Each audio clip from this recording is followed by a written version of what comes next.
Friends જય શ્રી કૃષ્ણ, જય Swaminarayan. Friends Sunday is a fun day. Friends આજનું આપણે ડેલી રૂટીન જોઈશું. આજનું બપોરનું લંચ અને રાતનું ડિનર પણ જોઈશું. જમવામાં થેપલા હતા. કાલે સવારના નાસ્તામાં આજે સવાર નાસ્તો થેપલા કર્યા હતા. ત્યારબાદ આ રોટલી છે, થેપલા અને રોટલી છે. પછી મિતાંશનું આ સૂપ છે. પછી આ દાળ છે, દાળ કરી હતી તે છે. આ બટેટાનું શાક છે. અને ફ્રેન્ડ્સ ખીર બનાવી હતી અમે, એ પણ હું તમને બતાવીશ. મજાની ખીર પણ બનાવી છે, તમે જોઈ શકો છો. આજે ખીર બનાવી છે, સન્ડે હતો એટલા માટે એલચી વાળી સરસ મજાની ખીર છે. આવી જાઓ ફ્રેન્ડ સરસ મજાની ખીર ખાવા માટે.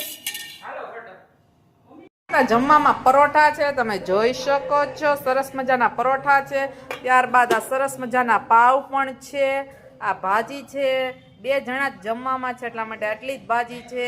ત્યારબાદ આ કચુંબર છે અને આ ચટણી છે, જેનાથી પાવભાજી તીખી થઈ જાય. ફ્રેન્ડ્સ આજનું રાતનું જમવાનું તમે જોઈ શકો છો. પાવભાજીની મોજ છે, મોજે મોજ, રોજે રોજ.